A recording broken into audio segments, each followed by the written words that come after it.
World top 100% scholarship తో admission పొందాలి అనుకున్న India top competitive exams IIT NEET IAS design law group 1 government jobs etcetera guidance కావాలి అన్న India and world top universities లో medicine law finance join అవ్వాలన్నా students and parents కి career counselling కావాలన్నా మీ కెరియర్ డెసిషన్ డబుల్ చెక్ చేసుకోవాలి అనుకున్న 25 years experience doctor Satish IRSC గారిని సంప్రదించండి. హాయ్ హలో నమస్తే వెల్కమ్ టు ప్రైమ్ 9 విద్యా ఉద్యోగ అవకాశాల కార్యక్రమం విత్ డాక్టర్ సతీష్ ఐఆర్ఎస్సి గారు. నేను జమీమా.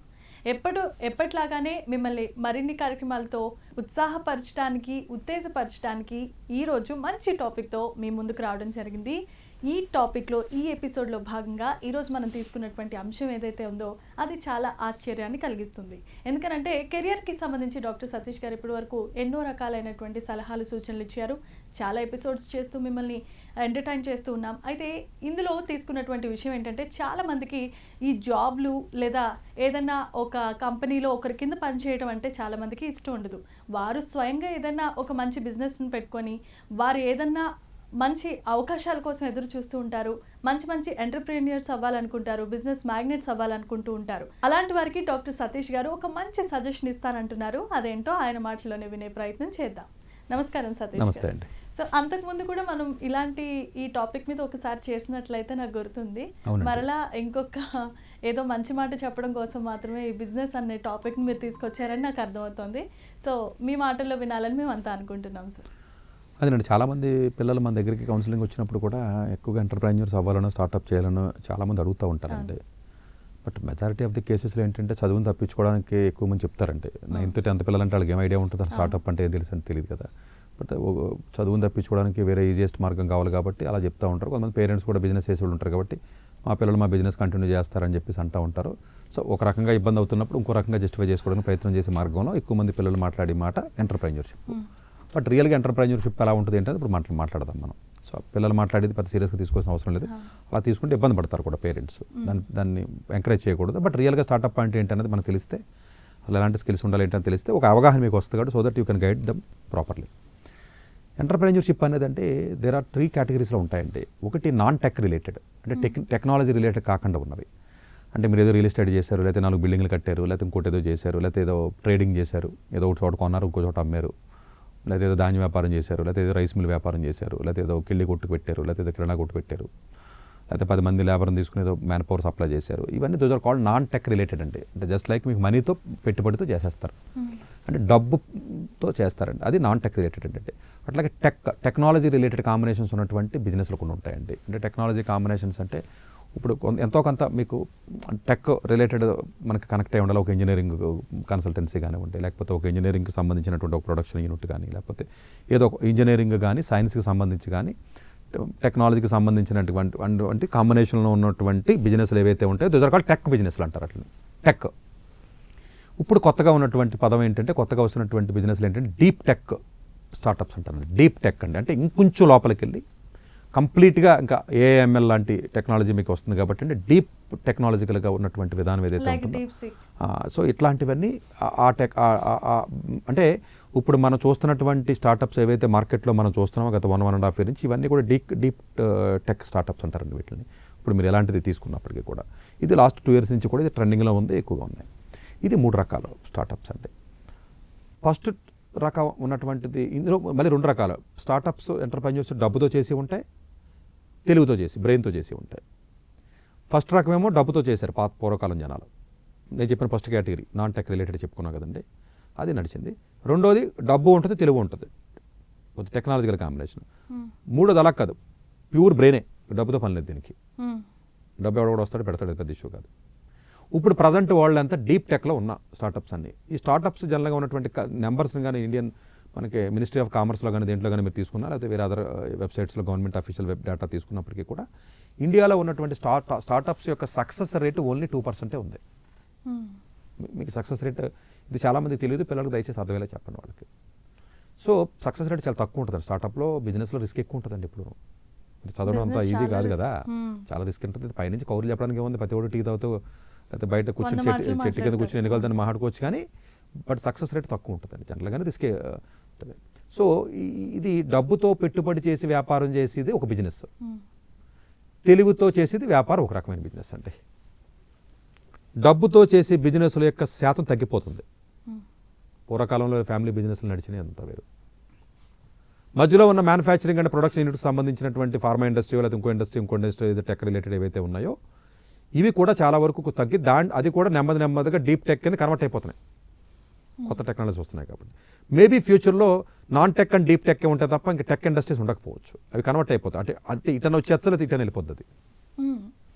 మొత్తం టెక్ కింద కన్వర్ట్ అయిపోతుంది. ఇప్పుడు టెస్లా వచ్చాడు, ఇంకా కార్ల కంపెనీలో ఉంది, డ్రైవర్ లేదు, మొత్తం అంతా అది టెక్ అయిపోయింది. అది అంతే కదా, డ్రైవర్ ఉండడు ఏముండడు, డిఫరెంట్ రోబోస్ వస్తున్నాయి, ఇంకా ఆ ఇండస్ట్రీ పోతుంది. ఇంకా మామూలుగా కార్లు తయారు చేస్తారు చూసారా, పోతాయి. ఇప్పుడు ఎలక్ట్రికల్ వెహికల్స్ వచ్చినాయి, ఇది పోతుంది. ఇంకా BYD వచ్చింది, ఎలక్ట్రికల్ వెహికల్స్, ఇది పోతాయి. అలాగా టెక్నాలజీ ప్లస్ ఇన్వెస్ట్మెంట్ కాంబినేషన్తో వచ్చినటువంటి టెక్ ఇండస్ట్రీస్కి అయితే ఇటన్నా జారబడతాయి. డీప్ టెక్లో అయితే మొత్తం మానేసి ఇటు లేబర్ వర్క్లోకి వెళ్ళిపోతాయి.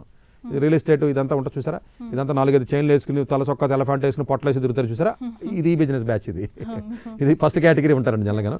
వాళ్ళకి డిఫరెంట్ తెలివితేటలు ఉంటాయండి. వాళ్ళు మేనేజ్ చేస్తారు, అదేమి సరదాగా అన్నాను కానీ, బట్ వాళ్ళకు ఉండి తెలివితేటలు వేరు, డిఫరెంట్గా ఉంటాయండి, పక్కన పెట్టండి. బట్ ఇప్పుడున్న జనరేషన్స్ ఏవైతే మీకు ఉన్నాయో, అంటే ఫస్ట్ నుంచి ఇప్పుడు పొలిటీషియన్స్ వీళ్ళందరూ ఎలా వచ్చారనుకుంటారు, ఫస్ట్ కేటగిరీ నుంచి వచ్చిన వాళ్ళు అందరూ ఆ వ్యాపారం ఈ వ్యాపారం చేసి మోసం చేసి అబద్ధాలు చెప్పో, కామన్ సెన్స్ అప్లై చేసో, గట్టిగా అరిసీసో, లేదా దెబ్బలాడీసో, లేదా ఎవరి దగ్గర లాగేసుకునో, లేకపోతే అబద్ధాలు చెప్పో, లేదా మోసం చేసో, ఈ రకంగా చేసిన వాళ్ళందరూ ఫస్ట్ కేటగిరీ. ఇప్పుడు థర్డ్ కేటగిరీ చూసారు డీప్ టెక్, ఇది కుదరదు. అలాగా ఇది ప్యూర్ బ్రెయిన్తో పెట్టుబడి కదండి, అది డబ్బుతో పెట్టుబడి చేసేది అది యాక్చువల్గా. ఇప్పుడు ఇన్ జనరల్గా ఏ పేరెంట్ అయినా నిజంగా వాడి కొడుకుని ఎంటర్ప్రెన్యూర్ చేద్దామని అనుకుంటే, అయితే ఏ వ్యక్తి అయినా ఎంటర్ప్రెన్యూర్ అవ్వాలి అనుకుంటే ఫస్ట్ కేటగిరీ బెటరా, లేకపోతే మూడో కేటగిరీ బెటర్ అంటే ఏం చెప్తారు మీరు? అంటే డీప్ టెక్ అనేది చాలా బెస్ట్ కేటగిరీ. ఎందుకంటే దానికి డబ్బుతో పని లేదు, నీ తెలివే నీకు పెట్టుబడి. బ్రెయిన్తో పెట్టుబడి చేసి వ్యాపారంతో రిస్క్ లేదండి. డబ్బుతో పెట్టుబడి చేసి వ్యాపారం చేస్తే ఎప్పటికైనా రిస్కే. మీకు పోయింది అనుకుందాం డబ్బు, అనిల్ అంబానీ లాంటి వాడు రోడ్డు మీదకి వచ్చేసాడండి, మనం ఎంత? అనిల్ అంబానీ లాంటి వాడు 2వ జనరేషన్ అయిపోయింది, అది క్లోజ్ అయిపోయింది చాప్టర్. ఎంతోమంది 3వ జనరేషన్ 4వ జనరేషన్ కనపడరు. ఇప్పటి వరకు ఇండియాలో 4th జనరేషన్ తర్వాత కనపడిన వాళ్ళ యొక్క నెంబరు ఏళ్ల మీద లెక్క పెట్టచ్చు. లేరు, ఏదైనా మార్వాడీస్ లాంటి బిజినెస్ అయితే షాపులు లాంటివి తప్ప మామూలుగా బిజినెస్లో 4th జనరేషన్ ఉండదండి. ఒక జనరేషన్లో సంపాదించవలసిందే, 3కి వచ్చేసరికి 0 చేయవలసిందే వాడు. నాన్ టెక్ రిలేటెడ్ బిజినెస్ల మీద ఎక్కువగా ఎవరికైతే డబ్బులతో పెట్టుబడి పెట్టి వ్యాపారం చేద్దామని చెప్పి ఎవరైతే పేరెంట్స్ ఎక్కువగా ఆశపడుతున్నారో వాళ్ళకి నేను చెప్పి పాయింట్ జాగ్రత్తగా దయచేసి అర్థం చేసుకోండి. నెగిటివ్గా తీసుకోవద్దు, పాజిటివ్గానే తీసుకోండి.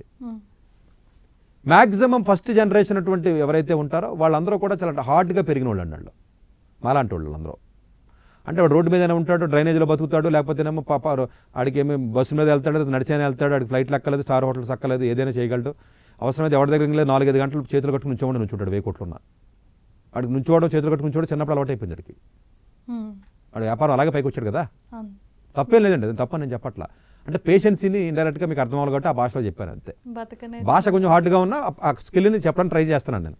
పేషెన్సీ అంటే వాళ్ళకి ఆ పేషెన్సీ లెవెల్, లేకపోతే ఆ మాట తత్వం, లేకపోతేనేమో రెస్పెక్ట్ ఇచ్చే విధానం కానీ, లేదా పని చేయించుకుని తెలివితేటలు కానీ, ఇవన్నీ కూడా ఫస్ట్ జనరేషన్లకు ఉంటాయి. కాబట్టి ఫస్ట్ జనరేషన్లో ఉన్నటువంటి తల్లిదండ్రులు ఏవైతే స్పూన్ ఫీడింగ్లో పెంచి, బంగారు స్పూన్లో పెంచి అందరినీ, లేకపోతే కాలు కింద ఎట్టకుండా పెంచి ఈడు నా వ్యాపారం కంటిన్యూ చేస్తాడని అనుకుంటే మీ అంత మూర్ఖత్వపు పేరెంట్స్ భూమి మీద ఎవడలేడు, ఆన్ ది ఎర్త్ మీద ఎవడ ఉండడు.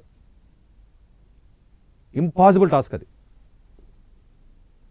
ప్రూవ్ చేయలేడు ఎవడను, అవ్వదు. ఎందుకంటే ఫస్ట్ జనరేషన్ వాడు వచ్చిన స్ట్రగుల్తో వచ్చినటువంటి బిజినెస్ని ఏ కాంట్రాక్టర్ వాడి కొడుకు కాంట్రాక్టర్ అయ్యి సక్సెస్ అయింది నేను నా రైల్వే కాంట్రాక్టర్లో నేను చూసిన వాళ్ళలో మేబీ 10 మంది ఉంటారు సెకండ్ జనరేషన్ అంతే.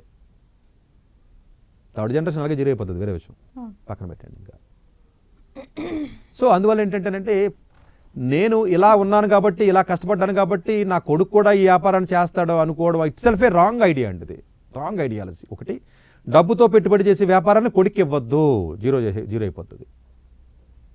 ఇంకా మరి ఏం చేయాలి? స్టార్టప్ అంటే ఓన్లీ బుర్రతో, బ్రెయిన్తో చేయాలి. బ్రెయిన్తో చేసిన దానికి ఉన్న అడ్వాంటేజ్ ఏంటంటే నీ తెలివి అంటే ఎలాగా, మళ్ళీ చదవాలి. సార్ మీరు అటు తిరిగి మళ్ళీ చదవడానికి వచ్చారేంటి సార్ అని అంటారు జనం. అంటే నేనేమంటానంటే ఇప్పుడు డీప్ యూనికార్న్స్ అంటారండి, గూగుల్లోకి పోయి యూనికార్న్స్ రిపోర్ట్ చదవండి, UNICORN యూనికార్న్ రిపోర్ట్ అని ఉంటుందండి. ఆ రిపోర్ట్ చదివినట్లయితే ప్రతి సంవత్సరం ఎన్ని యూనికార్న్ అంటే 1 బిలియన్ టర్న్ ఓవర్ కంటే ఎక్కువ ఉన్నట్లయితే యూనికార్న్స్ అంటారు వాటిని. సో ఎన్ని బిజినెస్లు వస్తున్నాయంటే అన్ని డీప్ టెక్కే వస్తున్నాయండి. వాళ్ళు ఈరోజు వ్యాపారం పెడతారు, కరెక్ట్గా 5 yearsలో 10 yearsలో 100 కోట్లు టర్న్ ఓవర్ చేస్తున్నారు, 100 కోట్లు కంపెనీని అమ్మేస్తారు, మళ్ళీ కొత్త కంపెనీ. అది తెలివంటే రూపాయి పెట్టుబడి లేకుండా జస్ట్ 5 to 6 yearsలో 100 కోట్లు టర్న్ ఓవర్ చేసి 100 కోట్ల కంపెనీ వాల్యూ చూపించి 100 కోట్లకి అమ్మేస్తున్నారు కంపెనీని. అలా అమ్మేవాళ్ళు భారతదేశంలో చాలామంది ఉన్నారు. పెద్ద పెద్ద కంపెనీస్ అని చిన్నట్లు కొంటా ఉంటాయండి. అది సపరేట్ మెకానిజం తర్వాత చెప్తాను. మనం హోల్డ్ చేయలేనండి. కొత్త సర్టన్ స్టేజ్ వెళ్ళిన పెద్ద స్టేక్ హోల్డర్స్ ఉంటారు కదా, వాళ్ళు హైర్ చేస్తూ ఉంటారండి జనరల్గా పెద్ద పెద్ద కంపెనీస్, సాఫ్ట్వేర్ కంపెనీస్ కానీ ఎనీథింగ్. సో ఓవరాల్గా మీరు చూసుకున్నట్లయితే తెలుగుతోనే ఎందుకు చేయాలి సార్, డబ్బుతో ఎందుకు చేయకూడదు అన్న పాయింట్కి మీకు ఇంకా అర్థమయ్యే భాషలో చెప్పాలంటే, సినిమా డైరెక్టర్ ఉంటాడు, నిర్మాత ఉంటాడు, కథ చెప్పేవాడు ఉంటాడు, హీరో ఉంటాడు. అంతేనా? సినిమాలు అంటే అయ్యే కదా. సినిమా భాష అర్థమవుతుంది కాబట్టి మన జనానికి. నిర్మాత 4 సినిమాలు ఫెయిల్ అయినాయి అనుకో, నిర్మాత అంటే ఎవడో డబ్బుతో పెట్టుబడి పెట్టి వ్యాపారం చేసేవాడు. 4 సినిమాలు ఫెయిల్ అయిపోయినాయి అనుకుందాం, రోడ్డు మీద ఆర్టీసీ బస్సు ఎక్కి తిరుగుతాడు, అప్పులు తీర్చలేక పారిపోతాడు. నిర్మాతలు రోడ్డు మీదకి వచ్చిన వాళ్ళు 100 మంది ఉన్నారు మన 2 రాష్ట్రాల్లో. నిర్మాత సక్సెస్ అయ్యేది అంత అండి, నిర్మాతలు 100-5 కూడా సక్సెస్ అవుతారు. ఓ బోల్డ్ మంది ఉంటారు, 100-5 కూడా ఉంటారు.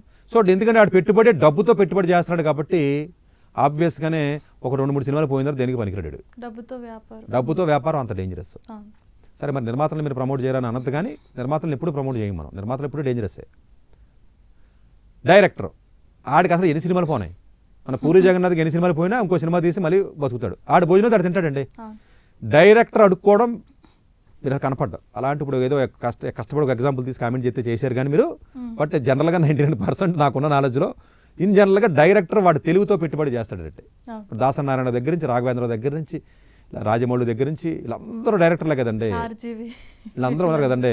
ఎన్ని సినిమాలు పోయినా బతుకుతానే ఉంటారు వాళ్ళు, ఏదో ఒక సినిమా వస్తానే ఉంటుంది సార్. ఎందుకంటే వాడి పెట్టుబడి వాడికి బ్రెయిన్. 4 సినిమాలు 2 సినిమాలు పోయినంత మాత్రాన్ని ఆగిపోవడం, మరి 5వ సినిమా కూడా వస్తుంది వాడికి. బాగుంది కదా. అంటే మీకు ఆడ కష్టంతో వాడు చేస్తున్నాడు కాబట్టి వాడికి రిస్క్ లేని బిజినెస్ అది. రాజమౌళి డబ్బులు ఉన్నా కూడా పెట్టుబడి ఆడిని పెడతాడు, ఎవడో బకరాగండ పట్టు తెచ్చుకుంటాడు, ఆడి చేత పెట్టుబడి పెట్టేస్తాడు, 1000 కోట్లు పోతే ఆడిపోతాడు, ఈడిపోయిదే ఉంది.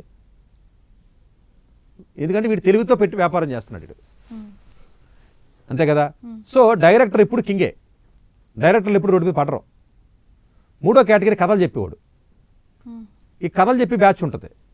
కథలు చెప్పేవాళ్ళు అంటే ఎవరంటే కథ చెప్తారు. ఈ స్టూడెంట్స్ ఇది ఎందుకు చెప్తున్నానంటే, చాలామంది స్టూడెంట్స్ నాకు మంచి మంచి బిజినెస్ ఐడియాలు ఉన్నాయని చెప్పి వాళ్ళ నాన్నతో చెప్తూ ఉంటాడు. వీళ్ళ నాన్న మురిసిపోతాడు, ముద్దులాడేస్తూ ఉంటాడండి. బిజినెస్ ఐడియాలు ఏముందండి, గూగుల్లోకి వెళ్ళి ఇప్పుడు న్యూ బిజినెస్ ఐడియాస్ అని కొడితే ఒక 1000 వస్తాయి. దానికి అర్జెంటుగా మనం ముద్దులాడేసుకోవాల్సిన అవసరం లేదు. కానీ ఐడియాస్ చెప్పితే ఐడియా చెప్పడం వేరు, ఐడియాని ఇంప్లిమెంట్ చేయడం వేరు.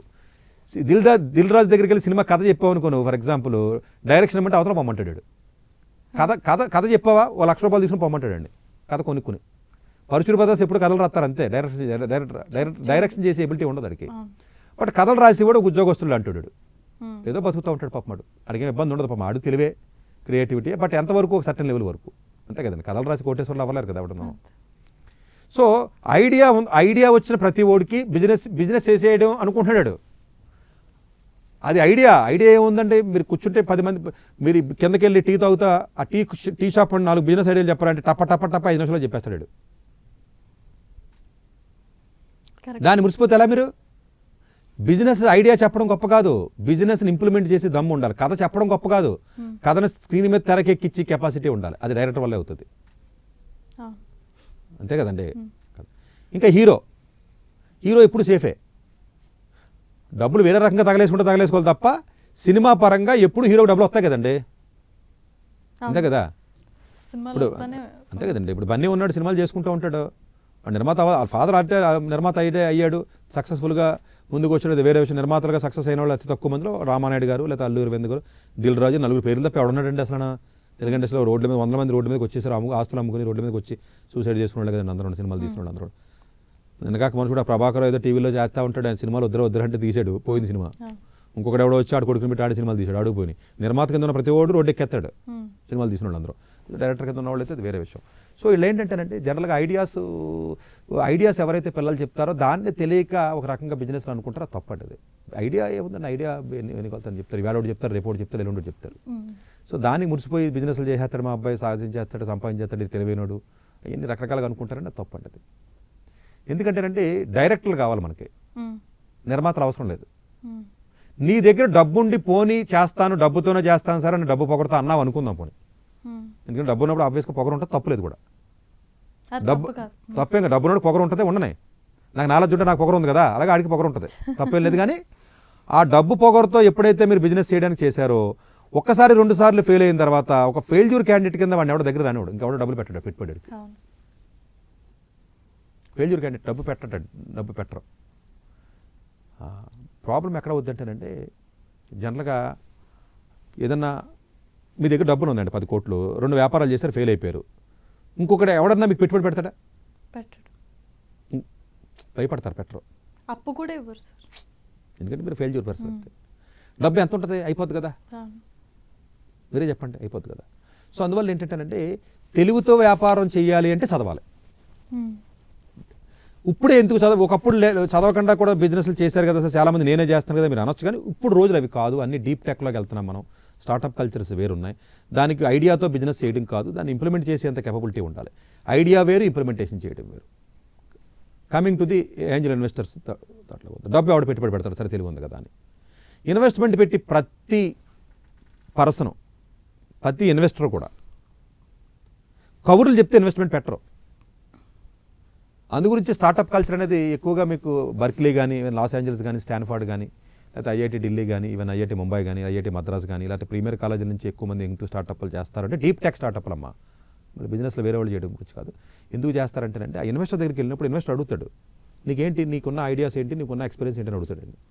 వీడు ఎక్స్ప్లెయిన్ చేస్తాడు. ఎక్స్ప్లెయిన్ చేసినప్పుడు వీడు వెనకాల ఉన్న బ్యాక్గ్రౌండ్ పసిగడతాడు. డబ్బులు పెట్టేవాడికి కొంచెం తెలివి ఉంటుంది కదండి, అబ్వియస్గానే కదా ఉంటుంది కదా. ఓకే, ఒక బిజినెస్ చేయాలంటే కావాల్సిన క్వాలిటీస్ ఏంటి అన్న విషయం అందరికీ తెలిసిందే. ఒకటి పేషెన్సీ ఉండాలి, టైం మేనేజ్మెంట్ చేయాలి, డిసిప్లిన్ ఉండాలి, అంతే కదండి, పంక్చువాలిటీ ఉండాలి, చేసి పని మీద ఫుల్ కాన్సన్ట్రేషన్ ఉండాలి, ప్లస్ చేసి పనిలో పూర్తిగా లీనమయ్యి అది వచ్చే వరకు కూడా వదలకుండా ముందుకెళ్ళి కన్సిస్టెన్సీ ఉండాలి, పట్టుకుంటే వదలని మనస్తత్వం ఉండాలి, ఫెయిల్యూర్ వచ్చినా కూడా వదలకుండా ఫెయిల్యూర్ని కూడా తట్టుకుని ముందుకెళ్ళాలి, అంతే కదా. ఫెయిల్యూర్ వచ్చినా కూడా బిజినెస్లో తట్టుకుని వదలకూడదు, పట్టు వదలకుండా ముందుకెళ్ళాలి. నువ్వు డబ్బులు పెట్టావు, నా ఫెయిల్యూర్ వచ్చింది, పారిపోతే ఎలాగా, పట్టుకుని ముందుకెళ్ళాలి. ఫెయిల్యూర్స్ని కూడా పాజిటివ్ కింద కన్వర్ట్ చేసుకుని వెళ్ళాలి, కన్విన్సింగ్ కేపబిలిటీ ఉండాలి. These are called skill set కదండి బిజినెస్కి. సేమ్ స్కిల్ సెట్స్ ఎవడో వచ్చి ఐడియా చెప్పాడు అనుకుందాం, ఏ గీతమ్మడో వచ్చి, ఏ కేఎల్జీ కూడా వచ్చి ఎవడో చెప్పాడు ఐడియా, ఇన్వెస్టర్ నమ్మడం. ఈ ఐడియా నచ్చింది, డబ్బులు పెడితే దీన్ని ఇంప్లిమెంట్ చేయగలడు అనేది అన్న విషయం ఎలా ప్రూవ్ చేస్తాడు మీరు చెప్పండి. 2 రకాలుగా చూసుకుంటాడు ఇన్వెస్టర్స్. వై కాంబినేట్రిక్స్ అని ఉంటుందండి, మీరు గూగుల్ చేసిన పర్లేదు, ఏంజల్ ఇన్వెస్టర్స్ అని కొంచెం చదవండి. అసలు అలా మైండ్ సెట్ ఎలా ఉంటుందో తెలుస్తుంది. వాళ్ళు ఏం చేస్తారు తెలుసా, కొన్ని స్కిల్స్ కావాలి బిజినెస్ రన్ చేయడానికి అన్న విషయం తెలుసండి, నిర్మాతకు తెలుస్తుంది. డబ్బులు పెట్టుబడి పెట్టేవాడికి కొంత ఐడియా ఉంటుంది, ఓకే ఈ స్కిల్స్ ఉండాలని. ఎలా ఆలోచిస్తారంటే, ఒక స్టూడెంట్ వచ్చినప్పుడు, ఐడియా వచ్చినప్పుడు ఫస్ట్ వీడికి జాబ్ ఎక్స్పీరియన్స్ ఏమన్నా ఉందా ఈ ప్రాజెక్ట్కి సంబంధించి, ఫస్ట్ క్వశ్చన్. అంతే కదండి, ఎవడైనా అంతే కదండి. నువ్వు ప్రొడక్ట్ తయారు చేస్తానంటే, నేను స్టూడియో పెడతానని వెళ్ళారనుకోండి, నీకు స్టూడియోలో ఏమో ఎక్స్పీరియన్స్ ఉందని అడుగుతాను నేను. సో అందు గురించి జనరల్గా స్టార్ట్అప్ చేసి వాళ్ళు ఎక్కువగా మీరు అబ్జర్వ్ చేసినట్లయితే 6 to 7 years కానీ, 8 years కానీ, లేకపోతే ఒక 5 years కానీ ఎక్కడన్నా పెద్ద పెద్ద కంపెనీల్లో మంచి ఎక్స్పీరియన్స్ గెయిన్ చేసుకుని అప్పుడు ఐడియాస్తో 3-4 కలిసి ఇన్వెస్టర్ దగ్గరికి వెళ్ళి అప్పుడు వాళ్ళకి చెప్తారు, వాళ్ళకి కన్విన్స్ అవ్వడానికి అవకాశం ఉంటుంది. ఎక్కువగా అలా చేస్తూ ఉంటారు. ఫ్రెష్ స్టూడెంట్స్ కూడా వెళ్ళే అవకాశాలు ఉంటాయి కదా, తక్కువ. వీడు ఎలా ఆలోచిస్తారంటే, ఓకే ఫర్ ఎగ్జాంపుల్ ఎవడో వచ్చాడు, ఎందుకు యూసీ బర్క్లీ వాళ్ళకి ఎక్కువ ఇన్వెస్ట్మెంట్ పెడతారు అని అంటే, ఓకే లేకపోతే ఎవడో వచ్చాడు, ఓకే వీడు జేఈ ఎగ్జామ్ రాశాడు, లేకపోతే యూసీ బర్క్లీలో సీట్ కొట్టాడు అంటే వీటి తెలివైన ఒకటే కాదు, పేషెన్సీ ఉంది, టైం మేనేజ్మెంట్ ఉంది. ఆ స్కిల్స్ని ఇండైరెక్ట్గా చెప్పడమే కదండి. ఇప్పుడు ఫర్ ఎగ్జాంపుల్ మీరు ఏదో ఎగ్జామ్ రాశారండి, జేఈఓ లేకపోతే ఇంకోటి అనుకుందాం, లేకపోతే మీరు చదివారండి, చదివి 9 GPA తెచ్చుకున్నారు మీరు. అవతలోడు మాటలు కాకుండా గెస్ చేస్తాడు, ఆడేమనుకుంటాడు, ఓకే వీడు ఐఐటి ముంబైలోనో లేకపోతే మద్రాసులోనో లేకపోతే ఐఐటి హైదరాబాద్లోనో లేకపోతే ఎయిమ్స్ ఢిల్లీలోనో చదివి 9 GPA తెచ్చుకున్నాడు అంటే డెఫినెట్గా ఎన్నో సందర్భాల్లో పాపం ఎంతో కష్టపడితే తప్ప 9 GPA రాదన్న విషయం నాకు తెలుస్తుంది కదా, అవతలోడు తెలుస్తుంది కదా. ఓకే ఫస్ట్ ఇనీషియల్గానే నీట్ ఎగ్జామ్లో వీడు ఏదో 10, 20, 100 ర్యాంక్ కొట్టాడు అంటే అర్థం ఏంటి, ఆడు 4 ఏళ్ళు చదివితే వచ్చి ఉండదు కదా. అది ఆడు చెప్పక్కర్లేదు, ర్యాంక్ చెప్పుద్ది, మనిషి చెప్పకూడదు, పేపర్ చెప్పాలి కదా, పేపరే కదండి ఎక్కువ చెప్పాలి. మనిషి చెప్పడానికి ఉంది, కౌరులు చెప్పడానికి ఎన్ని చెప్పుకోవచ్చు, అవన్నీ చెప్తారు. ఆ స్కోర్ బట్టి ఓకే ఇటు యూసీ బర్క్లీలో సీట్ వచ్చింది, యూసీఎల్జీ అంటే ఆల్రెడీ సీట్ వచ్చిందంటేనే 4 ఏళ్ళు శ్రమ ఉంటుంది ముందు, సీట్ వచ్చిన తర్వాత GPA వచ్చింది అంటే ఓకే ఫెయిల్యూర్స్ని తట్టుకుంటాడా అన్నదానికి ఆన్సర్ ఏంటి, ఓకే ఎన్నో ప్రిపరేషన్లో ఎన్నో ఫెయిల్యూర్స్ వచ్చినా, ఎన్నో డైవర్షన్స్ వచ్చినా, ఎన్నో ఇబ్బందులు వచ్చినా, ఎన్నో వీక్నెస్లకు అలవాటైనా, ఇన్నిటిని తట్టుకుని ఇప్పుడున్న జనరేషన్లో వీడు ఇది ర్యాంకు వీడు ఇది సక్సెస్ అయ్యాడు అకాడమిక్గా అంటే వీడు ఫెయిల్యూర్ వస్తే భయపడేవాడు కాదు అని ఇండైరెక్ట్గా ప్రూవ్ అయినట్టే కదా. అంతే. అంటే కదా ఆడికాడే బాధపడి ఆడికాడే ఏడ్చి ఆడికాడే నెప్పుల నుంచి నేర్చుకుని ఆడికాడే ఫెయిల్యూర్స్ అయ్యి ముందుకు వచ్చినాడు కదండి మరి ఆబ్వియస్గాను. అది ఇండైరెక్ట్గా వాడి అకాడమిక్ ఎబిలిటీని ఇండైరెక్ట్గా వాడికున్న స్కిల్స్లో కన్వర్ట్ చేస్తాడు ఇన్వెస్టర్ చేసి చూసుకుంటాడు. అలాగే వీడితో పాటు ఉన్నటువంటి పార్ట్నర్స్ ఎవరున్నారు స్టార్టప్ ఒకళ్ళు పెట్టరండి జనరల్గా ముగ్గురు ఉంటారు. వీడితో వచ్చిన ఫ్రెండ్స్ ఎక్కడెక్కడ కంపెనీలో చేశారు ఎలాంటి రోల్ చేశారు అంటే మీరు అనొచ్చు సార్ నేదో చిన్న కంపెనీలో ఉద్యోగం 5 లక్షలు 6 లక్షలు జీతం చేస్తాను నేను ఇన్వెస్టర్ దగ్గరికి వెళ్ళి ఇన్వెస్ట్మెంట్ అడిగితే ఇస్తారా అని. 5 లక్షలు 6 లక్షలు జాబ్ చేసేవాడికి ఇన్వెస్ట్మెంట్ ఏమిస్తారు? నువ్వు చేసి జాబ్ రోల్ ఏంటి? నువ్వు ఇన్నోవేటర్ ఎలా కావాలో నువ్వు ఇన్వెంట్ చేయాలి ఒక ప్రోడక్ట్ని కొత్త ప్రోడక్ట్ని తయారు చేయాలి తయారు చేసి మార్కెట్లోకి వదలాలి అన్నప్పుడు నువ్వు ఎలాంటి రోలు ఎలాంటి జాబ్ చేసి ఉంటే వస్తుంది అది కూడా పాయింటే కదండి. అందువల్ల నువ్వు నేచర్ ఆఫ్ జాబు ఏ కంపెనీలో ఎలాంటి నేచర్ ఆఫ్ జాబు చేసావు అలాగే నీతో పాటు ఉన్న మిగతా వ్యక్తులు ఎవరైతే ఉన్నారో వాళ్ళు కూడా ఎలా ఉన్నారు ఏంటనేది ఇవన్నీ చూసుకోవాలి. అంటే ఓవరాల్గా academic skills business skills other type of skills ఏదైతే ఉన్నా మనం అనుకుంటామో డిసిప్లిన్ కానీ కూడా ఏవైతే అవన్నీ కూడా ఇండైరెక్ట్గా కొంచెం జనరల్గా కొంచెం బెటర్గా చదివిన స్కిల్ ఉన్నటువంటి వ్యక్తులకే బిజినెస్ ఆపర్చునిటీ కానీ లేకపోతే ఇలా టెక్ వస్తాయి తప్ప ఇది ఏది లేకుండా నేను బీబీఏ చదువుతాను లేకపోతే నేను గీతంలో చదువుతాను లేకపోతే కేఎల్యూలో చదువుకుంటాను ఇంకో కాలేజీలో బీబీఏ చదివి నేను బిజినెస్ చేస్తానంటే బీబీఏ చదవడానికి బిజినెస్ సంబంధమే లేదు. వరల్డ్లో ఉన్నటువంటి సీఈఓలు ఎండీలు స్టార్ట్అప్ చేసిన ఫౌండర్స్ వాళ్ళందరూ ఎంబీఏ వాళ్ళు కాదు బీబీఏ వాళ్ళు. బీబీఏ అయితే ఎవడు ఉండడు ఒకటి కూడా ఉండడు పక్కనట్టండి ఒకటి కూడా ఉండడు బీబీఏ వాడు. బీబీఏ అంటే ఎందుకు పనికి స్క్రాప్ డిగ్రీ అది. సో ఇక్కడ అర్థం చేసుకోవాల్సింది ఏంటంటే నిజంగా మీరు ఎంటర్ప్రైన్యూర్ అవ్వాలంటే డీప్ టెక్ ఎంటర్ప్రైన్యూర్ అవ్వడానికి ఫ్యూచర్ 10-15 సంవత్సరాలు విపరీతమైన స్కోప్ ఉంది. నేర్చుకోండి ప్రాజెక్ట్స్ చేయండి రీసెర్చ్ చేయండి కష్టపడండి ఐడియాస్ జనరేట్ అవుతాయి ల్యాబ్లో వర్క్ చేస్తారో కొత్త ప్రోడక్ట్ తయారు చేయండి. ఇప్పుడు వచ్చినటువంటి కొత్త ప్రోడక్ట్స్ ఏవైతే మీకు మార్కెట్లో అంటున్నారు ఈరోజు సిలికాన్ వ్యాలీలో ఎన్నో కంపెనీస్ వస్తున్నాయి పోతున్నాయి అవన్నీ కూడా టెక్ స్టార్టప్సేనండి. ఇప్పుడున్న ప్రతి గొప్ప వ్యక్తి గురించి మనం మాట్లాడుకున్నాయన్నీ ఇవన్నీ టెక్కే కదండి ఈ మధ్య లాస్ట్ 2 yearsలో మనం మాట్లాడుకునేవన్నీ కూడా. అందువల్ల విద్యార్థులు స్టార్టప్ చేయాలనుకున్నట్లయితే టెక్ స్టార్టప్స్కే మీరు ఎంకరేజ్ చేయండి. ఆ టెక్ స్టార్టప్ అంటే నేను ఎక్కడో చదివి నేను చదవకుండా నాకు ఐడియా ఉంది నేను చేసేస్తానంటే ఐడియాతో కాదు ఎబిలిటీతో చేయాలి. పాస్ట్ ప్రూవ్డ్ ఎబిలిటీ బట్టే ఇన్వెస్టర్ వస్తాడు. డబ్బుతో వ్యాపారం చేద్దామని ట్రై చేయొద్దండి తెలివితో వ్యాపారం చేయాలి. డైరెక్టర్లు కావాలి మనకి.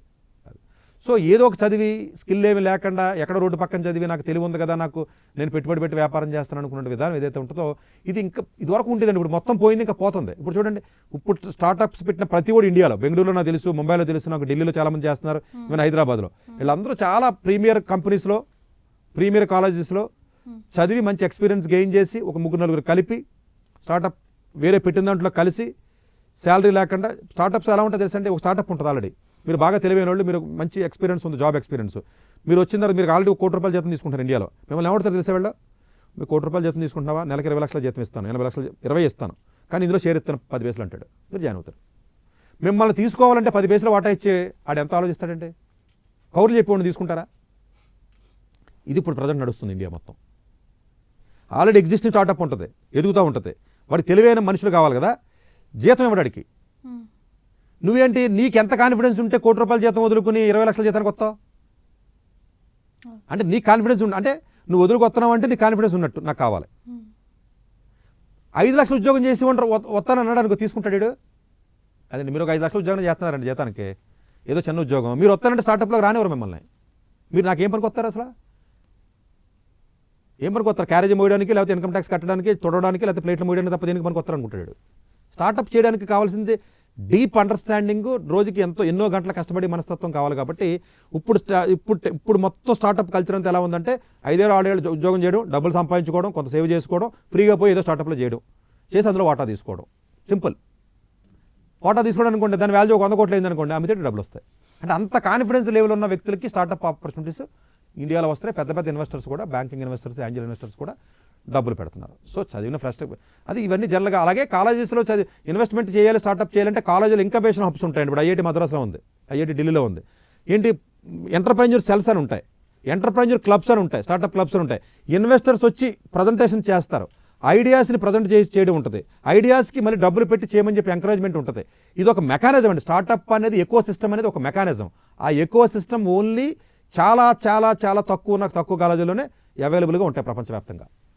ఏమీ లేకుండా నువ్వేం చేస్తావు దానికి ఒక మోడల్, ఒక ఎకో సిస్టమ్, ఒక క్లబ్స్, దానికి బయట వాళ్ళు రావడం, ప్రజెంటేషన్ చేయడం, నెట్వర్క్ కనెక్షన్స్, ఇవన్నిటికి సంబంధించింది స్టార్టప్ అంటే. అంత టఫ్.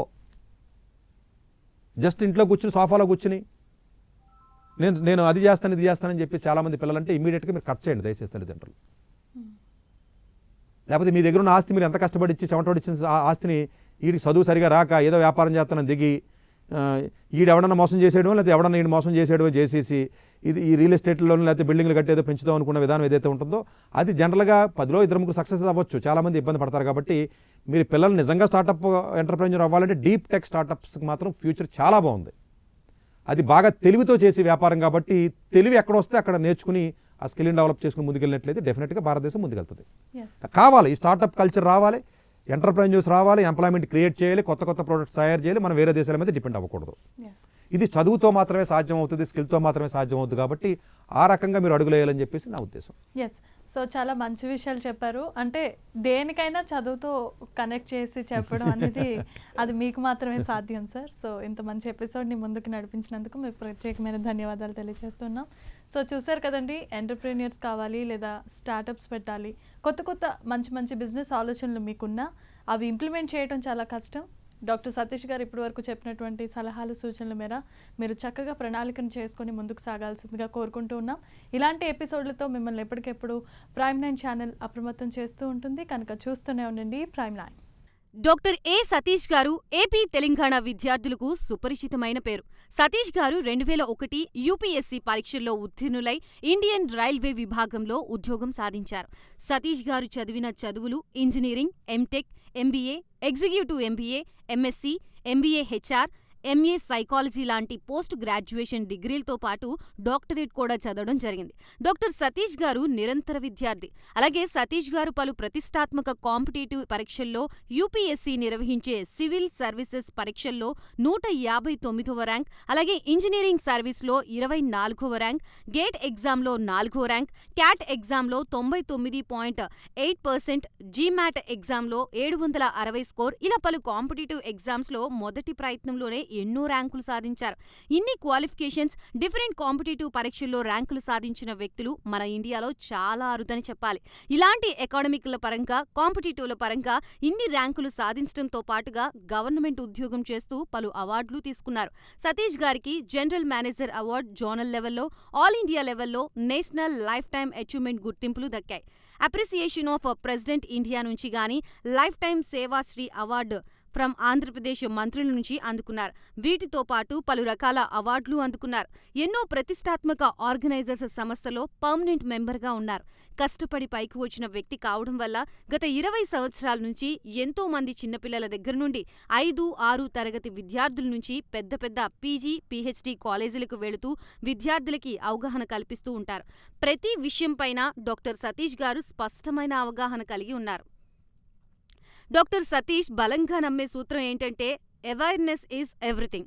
మనిషికి అవేర్నెస్ ఉంటే ఏదైనా సాధించగలరు.